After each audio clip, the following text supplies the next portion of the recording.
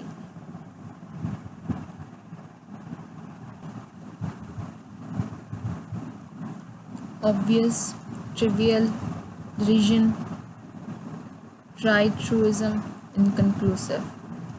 obvious واضح, trivial معمولی, derision آپ کے پاس تصحیح یا مذاق اڑانا, tried truism مسلمہ یا درینہ حقیقت عام سچ جس کو سارے جانتے ہیں, اور inconclusive غیر فیصلہ کو. اب سائنسی نقطہ نظر کا مرکزی حصہ ایک اتنی سادہ سی یا کرنل یعنی بنیادی مرکزی, ٹھیک ہے, حصہ اتنی سادہ سی یا اتنی حقیر دکھائی دینے والی, ٹھیک ہے, سو سمپل جو آپ کے پاس ہے, یا ٹریویل معمولی نظر آنے والی, حقیق نظر آنے والی شے ہے کہ اس کے اظہار سے بہت سی بھویں سکڑ جائیں گی. یعنی کہ ہم اتنا بڑا ہم سائنس کو کہہ رہے ہیں, سائنس پتہ نہیں کیا چیز ہے, اور سائنس کا جو مرکزی حصہ ہے وہ بہت سمپل سادہ سا ہے کہ لوگ کہیں گے اچھا, جیسے وہ ہم نہیں بھویں چڑھا دیتے, اچھا تو یہ تھا کھودا پہاڑ نکلا چوہا, یعنی سمپل آپ سمجھ سکتے ہیں کہ کون سی فیلنگ ہوگی کہ بہت ساری بھویں سکڑ جائیں گی. سائنسی نقطہ نظر کا مغز ہمارا اپنی خواہشات, اپنے ذوق, اپنی دلچسپیوں کے حوالے سے دنیا کو سمجھنے سے انکار کرنا. اتنے بھونڈے طریقے سے بیان کرنے سے یہ بات ایک عام سے سچ کے علاوہ اور کچھ نہ دکھائی دے گی, لیکن ان معاملوں میں اسے مسلسل یاد رکھنا اتنا آسان نہیں ہے جن میں ہمارے جذبات کا عمل دخل ہو, خاص طور پر جہاں موجودہ شہادت غیر یقینی اور فیصلہ کن ہو. چند مثالیں اس بات کو واضح کر دیں گی, مثالیں آئندہ آنے والے پیراگرافس میں ڈسکس کی جائیں گی. تو یہاں پہ سمپل بتا رہے ہیں کہ اوور آل سائنس کا اگر لب لباب بیان کیا جائے تو لوگ کہیں گے ہیں بس یہ تھا جس کے لیے اتنی لمبی کہانیاں بیان کی جا رہی تھی. تو وہ کیا تھا کہ دنیا کو آپ اپنی خواہشات, اپنے ذوق اور اپنی دلچسپیوں کے حوالے سے نہ سمجھیں, یعنی دنیا کو سمجھنے سے انکار کر دیں جس میں آپ کی خواہشات, ذوق اور دلچسپیاں بھی انوالو, یعنی اپنی خواہشات, دلچسپیاں اور ذوق کے انا کو اتار کے دنیا کو سمجھنا آپ کے پاس سائنس کا بنیادی نقطۂ نظر ہے، جو کہ ایک عام سا سچ ہے، سمپل سی بات ہے، لیکن کوئی اس پہ عمل نہیں کرتا. ٹھیک ہے، ہر کسی کو کوئی نہ کوئی دوسرا انسان جو ہے وہ اس کو اپنی مرضی کے اکارڈنگلی اگر نہ ملے تو وہ اس کو ون وے اور دا ادر جو ہے وہ جھٹلاتا ہے یا برا سمجھتا ہے یا کہتا ہے مجھے اس سے کیا وغیرہ وغیرہ. ٹھیک ہے، جہاں سے اس کی جذبات ایسوسیٹڈ ہوتے ہیں، اس کے مطلب ایسوسیٹڈ ہوتا ہے، اس کی دلچسپیاں، اپنا ذوق ایسوسیٹڈ ہوتا ہے، وہ اسی کے اکارڈنگلی لے کے چل رہا ہوتا ہے پوری دنیا کو. لیکن سائنس کہتی ہے آپ اس سے ہٹ کے چلیں. ٹھیک ہے، وہ اس کی بیس ہے. اور بتا رہے ہیں کہ یہ چیز جتنی سمپل نظر آتی ہے وہ اتنی آسان بھی نہیں ہے، کیونکہ ہم جب زندگی میں کھو جاتے ہیں، دنیا کی رنگینیوں میں کھو جاتے ہیں، تو ہمارے اوپر، کیونکہ ہم انسان کے اندر ہمیشہ کوئی نہ کوئی کیمیکل ریئیکشنز ہو رہے ہوتے ہیں، یا انسان کے اندر جذبات جو ہے، کیونکہ انسان جو ہے نا ایموشنل بینگ بھی تو ہے نا ہم لوگ. ٹھیک ہے، ہم لوگ صرف ایک انٹلیکچوئل بینگ نہیں ہے، ہم ایک باڈیلی بینگ نہیں ہے، ہم جسمانی، روحانی، ذہنی نہیں، بلکہ ہم ایک جذباتی مطلب آپ کہہ سکتے ہیں کہ جذباتی شخصیت بھی رکھتے ہیں. تو اس لحاظ سے جذبات کو ہم جتنا مرضی ہم اپنے انوالو ہوں تو جذبات مان بھی ہوتا ہے انوالو ہو جاتے ہیں. ٹھیک ہے، ان معاملوں میں یہ یاد رکھنا بہت مشکل ہوتا ہے کہ آپ کو دنیا کو اپنے جذبات سے ہٹ کے دیکھنا ہے. ٹھیک ہے، تو یہاں پر جو ہے خاص طور پر ایسی ایویڈنس کہ جہاں پر انسرٹن ہو فیصلہ، یا آپ کے پاس غیر فیصلہ کن سچویشن ہو جائے. ٹھیک ہے، جہاں پر آپ کے پاس جو پارٹنرشپس ہیں وہ اس طریقے سے ہوں کہ آپ کے پاس اتنی ایزی نہ ہوں. ٹھیک ہے، اور اویلیبل ایویڈنس جو ہے وہ اس میں اتنا زیادہ انوالو نہ ہو، تو پھر وہاں پر آپ کے جذبات انوالو نہ ہو بڑا مشکل سا ہو جاتا ہے. تو لیکن ہم کچھ ایگزامپلس اس کو، کچھ السٹریشنز جو ہیں نا ایگزامپل، یا آپ سمجھ لیں مثالیں اس کو واضح کر دیں گی. تو جو مثالیں اس کو واضح کریں گی انشاءاللہ وہ نیکسٹ لیکچر میں ہم ڈسکس کریں گے، کیونکہ کافی لمبا لیکچر ہو چکا ہے. پریویس پہلے 2 لیکچرز بھی کافی 1 گھنٹے کے ہو چکے تھے. So it's better to cut it half at this point. So انشاءاللہ لاسٹ جو آپ کا پورشن ہوگا وہ پارٹ 4 کے اندر لیکچر میں کور کیا جائے گا. And after that I will share a brief summary of this whole chapter which will help you people to solve the questions in the exams. ٹھیک ہے، تو ایگزام پوائنٹ آف ویو سے summary انشاءاللہ discuss کریں گے. Thank you for your time and your attention. اللہ تعالیٰ کی امان میں رہیں، جہاں رہیں خوش رہیں، آباد رہیں. اللہ حافظ.